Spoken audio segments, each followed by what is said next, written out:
I do not own Naruto. I, like many, am inspired by Dreaming of Sunshine. Have you read it yet? If not, drop what you're doing and start reading it. It's the best story on this site. Once you've finished, I'll probably have a couple more chapters up, so it's a win-win. Except you'll be comparing my drivels to Silver Queen's masterpiece, so maybe not. Oh well. Enjoy the story. OXO. The cupboard door flew open, revealing a smirking 4-year-old who was far too pleased with himself. Found you. Whoa, Neji and I. How did you find me so fast? I asked the slightly older boy innocently, knowing full well he was dirty, lying cheater. He wasn't really my brother, but we were close enough for me to use the affectionate honorific anyway. Our parents thought it was cute. You have to hide better than that, Tadashi-kun. I found you in only 6 seconds this time, Neji said proudly, arms crossed over his chest. Because you can already activate the Byakugan, you smug little twit, I thought to myself wryly, without any real malice. He must have turned it off right before opening the cabinet door, so I didn't know he was using it. There's a reason no one likes playing hide-and-seek with a Hyūga. The things I do for my clan. All right, fine. My turn to look for you then, I replied, stifling a sigh. Go hide.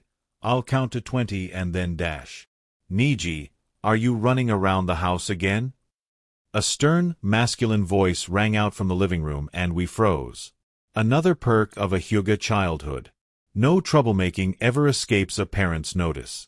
No wonder our whole clan is so uptight. We never get away with anything while we're young. Why yes, father, said Neji, his smug demeanor from a moment ago having completely evaporated. But we didn't break anything. And we aren't really running, just hiding. Neji's father entered the kitchen and frowned down at us. Neji looked down at his toes in shame, while I remained curled up in the cabinet, peeking out from under the sink. Were you playing hide-and-seek? Hisashi asked in surprise. Neji kept his eyes down while he nodded, and when I looked at Hisashi-sen, I could have sworn I saw the slightest trace of an amused smirk on his taciturn face. Yes, father, Neji answered solemnly.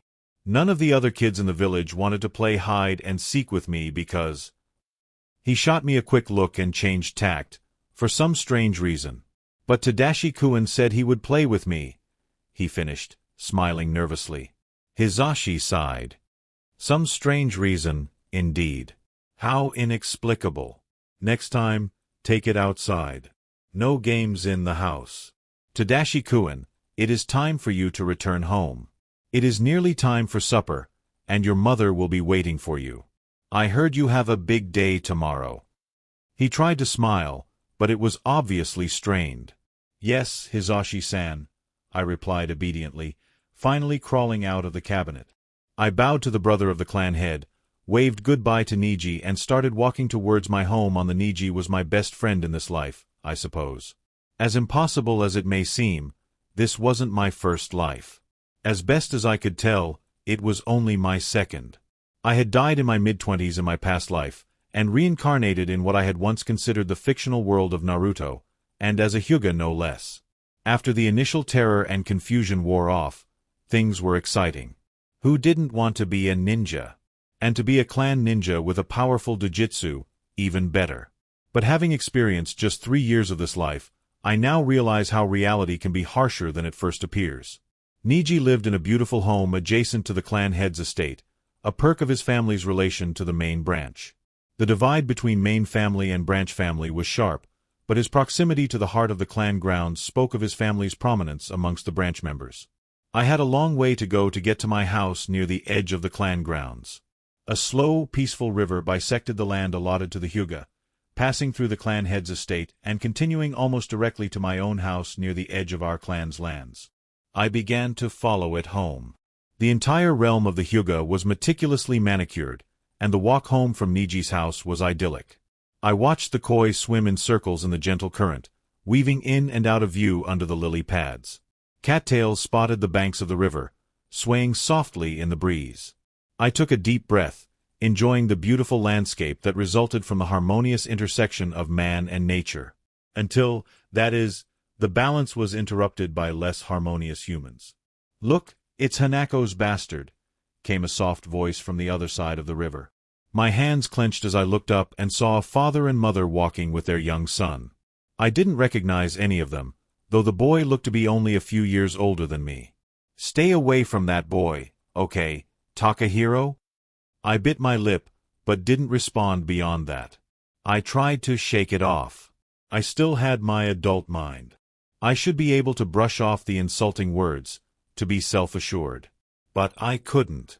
It hurt, to be seen and despised for something I had no power over.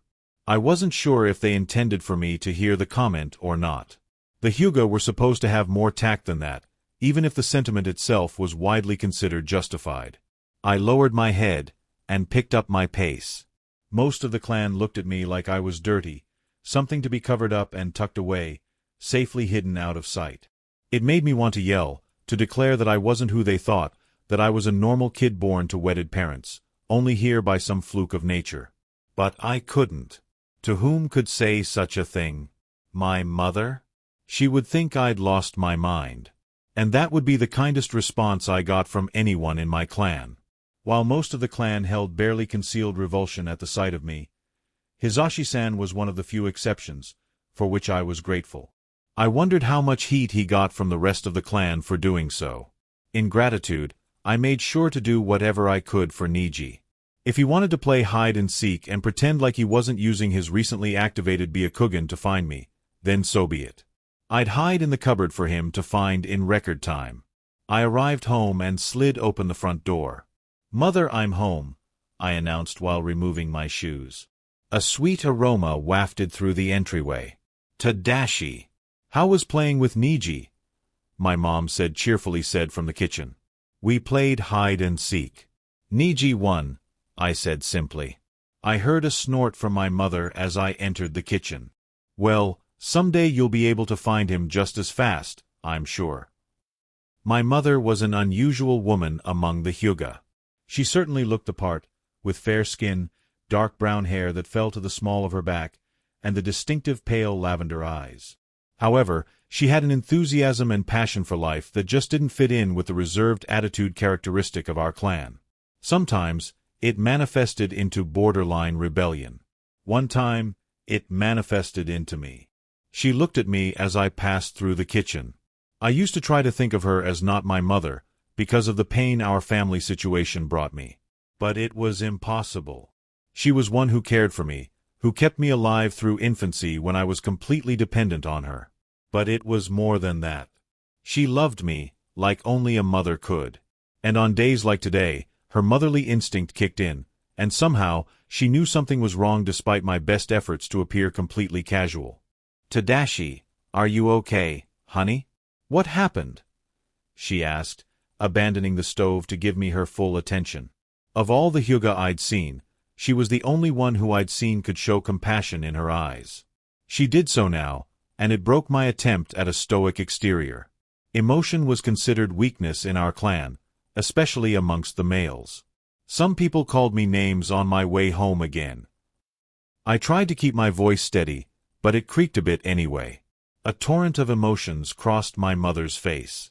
Sadness, anger, and regret maybe? "Come here, honey," she said softly, kneeling and drawing me into a hug. "They don't know anything. They don't know anything." Her voice broke a bit as she comforted me. She held for me for a minute longer, then took a deep breath and stood up. "Our clan is wrong about many things," she said, attending to the stove again. "And they are wrong about you."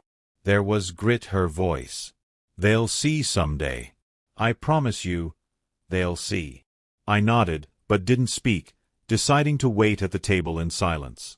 "I'll talk to Hayashi-sama about it tomorrow," my mother said, moving our meal from the various pans to 2 plates. "He will do something about it. But for now, just forget about them. We're having teriyaki chicken with rice and asparagus today, your favorite. You have a big day tomorrow after all," she said, wearing the same strained smile that Hizashi had shown me earlier. I nodded. No one had told me exactly what the big day was yet, but it wasn't that hard to figure out. Tomorrow, I would be branded with the cage bird seal, the fate of all branch family members. It's the reason most Hyūga children walk around with bandages, bandanas, or other head wrappings, including Neji. Despite my knowledge of what was to come, I was resigned to my fate, so to speak. I could deal with some physical pain, and even though it was an awful practice, it was normal. I would be branded, but it would be the same brand as all the other branch family Hyūga. In a perverse way, I wondered if it would lead to greater acceptance amongst my clan members, to see that I bore the same mark and burden as they did. I desperately wanted them to stop seeing me as other, different, outsider. Being branded was a price I was willing to pay for such a shift in perspective. OXO. The next day, my mother accompanied me to the main branch compound, where a few Hyūga clansmen standing guard at the door admitted us into the entry hall. At the end of the hall was a large, circular meeting room with a single wooden table in the center. The room was elegantly decorated, and the table itself was carved with intricate designs. Hayashi Hyūga sat waiting for us, while an older Hyūga man in medical attire stood behind him. "Welcome, Hanako-san, Tadashi-kun," Hayashi greeted us while standing from the table. We bowed in return. "Today, we will be administering the caged bird seal to Tadashi-kun. Tomo-san," he gestured to the medic behind him, "will be assisting with the process. Are you ready to begin?" My mother nodded, and taking my cue from her, I nodded as well. "Very well. Tomo-san, please take Tadashi to the prepared room. Hanako-san, please enjoy a cup of tea with me as we wait. It ought not take too long." "Thank you, Hayashi-sama. I appreciate having a moment of your time. In fact, there's something I wanted to discuss with you." I followed Tomo as another branch member bustled out of a side room carrying a tray of fresh tea. I took one last glance at my mother before Tomo closed a door behind us. "Come now, don't waste my time," he whispered gruffly now that we were beyond earshot. He seized my shoulder and started maneuvering me down a long hall. "Do you know what the cage bird seal is, boy?" he asked, to which I shook my head in the negative. No one had explained it to me in this life, at least. "Well, it's a seal that I will apply directly to your forehead. For most branch members, it ensures that if they are defeated in battle, their eyes and brain get liquidized to prevent enemy nations from stealing our jujutsu. But for brats like you, it also serves as an insurance policy. If you misbehave or disrespect your betters, then Hayashi-sama will make you hurt. Do you understand, boy?" I bit my lip and nodded. "Good. And if you ever think about defecting, if a traitorous thought even slips through that little head of yours, then he made a sharp snap with his fingers. "You're gone. Your eyes turn to jelly and your brain to mush. Keep that in mind, boy. There are some who think it would be better to end you now, just to be safe. But the seal will keep you loyal enough, like an Inuzuka mutt on a leash." I swallowed nervously, and nodded again. The seal didn't really work like that, right? That's not what I remember. And I was no expert in seals, but that sounded impossible, to trigger a seal with just a thought. Even so, the intimidating effect was not lost on me. "Tomo-san is dash. Did I ask you a question, boy?" he asked sharply, giving my shoulder a firmer squeeze. I gasped and shook my head in the negative. "Then do not speak. Here we are." The sealing chamber was a bare room with a stone floor and concrete walls. A table stood in the corner with some rolled-up parchments and ink. A single scroll was extended on the floor, square-shaped and about 2 feet in length, covered with an intricate circular sealing array that I couldn't even begin to understand. "Strip off your clothes and lay down on the floor. Put your head in that circle on the scroll," ordered Tomo, pointing. I quickly obeyed. I felt the cold stone floor stick to my bare skin. "Now stay still. You are about to feel a little hair pressure." I swallowed nervously. I knew this day would come. It was inevitable. I thought I knew what was coming, and as such, I had not felt much fear until this day. It was supposed to just be a seal. I had never considered what the process could entail. I had hazily envisioned that Hayashi would touch my forehead, or maybe stick a tag on me. I would feel some discomfort, and it would all be over. Now I knew better. Lying in the small, dark room, naked and vulnerable, with a doctor as cold as the floor beneath my skin as my only company. My body trembled. I tried to convince myself that it was just due to the cold. Tomo finished whatever he was preparing at the table and turned to look at me. A nasty sneer shadowed his face, as if I was some repulsive filth that he had come across unexpectedly. His right hand glowed green with chakra, the middle of his palm shining with extra intensity. "From this day forward, every time you look in the mirror, I want you to remember your place, boy," he muttered coldly. "Secret arts, caged bird seal jutsu." With that shout, he dropped to a knee and slammed his palm against my forehead. The seal sent chakra hooks into my brain and eyes, and I wished Tomo had struck me with enough force to knock me out, as the worst pain I had known in 2 lifetimes swept through my head. I screamed. Tomo didn't flinch. I knew no more. When I awoke, I was at home, in my own bed. I felt a dull prickly sensation in my head, but nothing like the excruciating pain of the initial sealing. I was thirsty. "Mother!" I croaked, throat dry. I looked over and saw a glass of water on my nightstand, already prepared for me.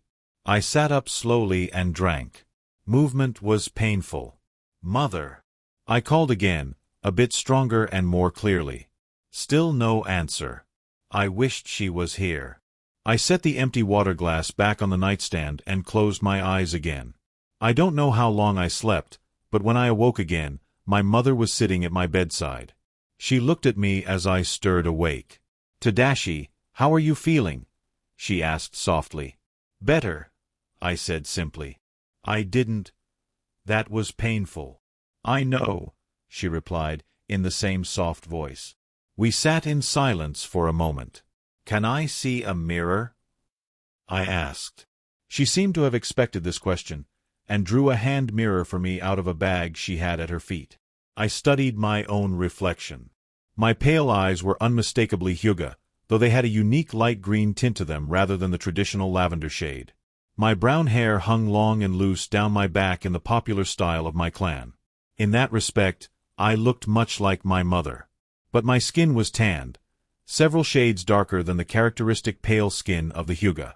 It was not so dark as to be out of place in Konoha in general, but it visibly differentiated me from most of my clan in particular. I focused on the newly applied seal. On the bright side, the light green markings across my forehead weren't quite as prominent against my skin tone as it would be on a fairer-skinned Hyūga. My mother let me examine the markings for a minute before she spoke up again. "Tadashi, I know you a smart boy. Smarter than you ought to be for your age. I'm going to explain some things to you, about who you are and why some people don't like you." I nodded silently, keeping my eyes on my own reflection. "When I was on a mission before you were born, I met a ninja from Kumo. I didn't know that at the time, he just seemed like a nice guy, and I was careless, and, well, he's your father. He asked me to come back to Kumo with him, but I refused and returned to the village. Word of what happened got out. We had just finished fighting a war against them, and hostilities are still widespread.